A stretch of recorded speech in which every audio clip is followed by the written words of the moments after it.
Good morning students. आज का video बड़ा शॉर्ट होने वाला है। यूनिट 2 का हमें RDBMS का ओवरव्यू देखना है, रिलेशनल डेटाबेस मैनेजमेंट सिस्टम का। हालांकि मैंने इसके बारे में बता दिया है, लेकिन फिर भी से मैं सिलेबस के टॉपिक्स के हिसाब से चल रहा हूँ, तो मैं थोड़ा एक बार और रिवाइज करा देना चाहता हूँ। तो RDBMS का फुल फॉर्म होता है रिलेशनल डेटाबेस मैनेजमेंट सिस्टम। एक RDBMS एक प्रकार का DBMS होता है।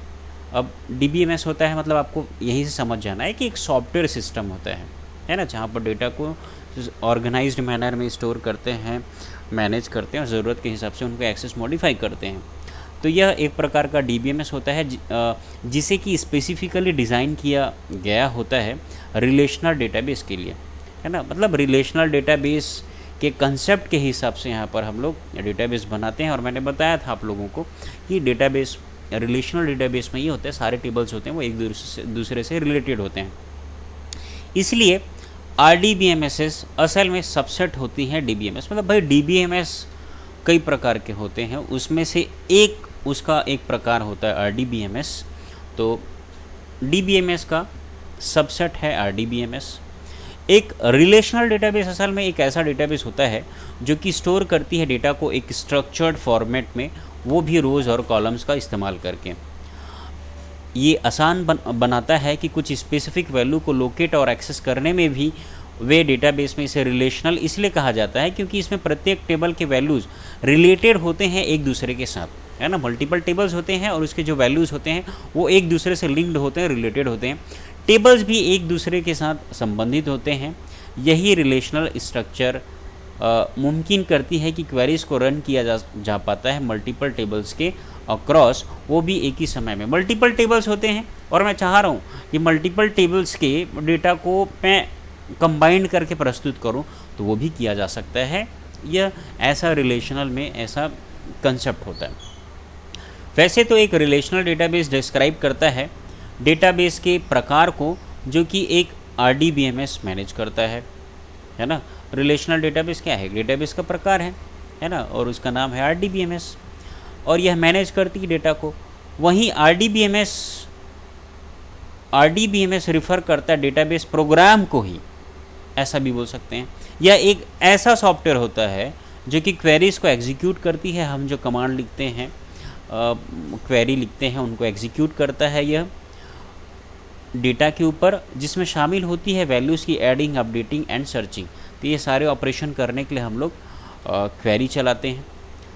एक RDBMS डेटा की एक विजुअल रिप्रेजेंटेशन भी प्रदान करता है। उदाहरण के लिए ये डेटा को डिस्प्ले करता है एक टेबल्स में, जैसे कि एक स्प्रेडशीट जो कि आपको अलाउ करती है इन्हें व्यू, और यहाँ तक कि एडिट करने के लिए भी इंडिविजुअल वैल्यूज़ को भी टेबल में कुछ RDBMS प्रोग्राम अलाउ करती है ना। तो मैं अगर मोज़िला खोलूँ, मैं बता रहा हूँ कि कैसे ये आपको डेटा रिप्रेजेंटेशन का भी कार्य करती है। मैं यहाँ लिखूँ लोकल होस्ट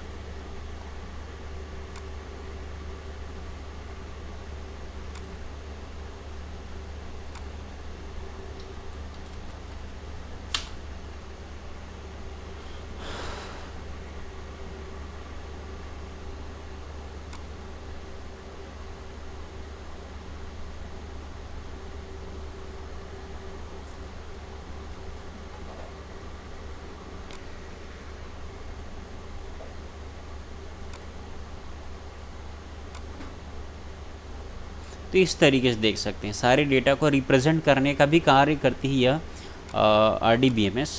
वही बोल रहा है कि ये डेटा को डिस्प्ले करता है एक टेबल्स में, जैसे कि एक स्प्रेडशीट जो कि आपको अलाउ करती है उन्हें व्यू, और यहाँ तक कि एडिट करने का भी इंडिविजुअल वैल्यू को भी टेबल में, है ना। तो उन्हें एडिट करने का भी ये हमको देख सकते हैं, यहाँ से डिलीट कर सकते हैं, एडिट कर सकते हैं, पूरा ऑप्शन प्रोवाइड करता है ये।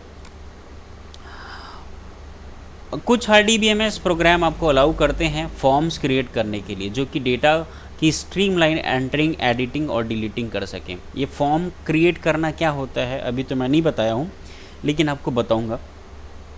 ज़्यादातर प्रसिद्ध DBMS एप्लीकेशन आते हैं इसी RDBMS कैटेगरी के अंतर्गत। उदाहरण के लिए ओरेकल डेटाबेस एग्जाम्पल है RDBMS का, MySQL, माइक्रोसॉफ्ट SQL सर्वर और IBM DB2 कुछ प्रोग्राम सपोर्ट करते हैं नॉन रिलेशनल डेटाबेसेस, लेकिन उन्हें प्राइमरली इस्तेमाल किया जाता है रिलेशनल डेटाबेस मैनेजमेंट के तौर पर। तो ये सारे एग्जांपल्स थे रिलेशनल डेटाबेस मैनेजमेंट सिस्टम्स के।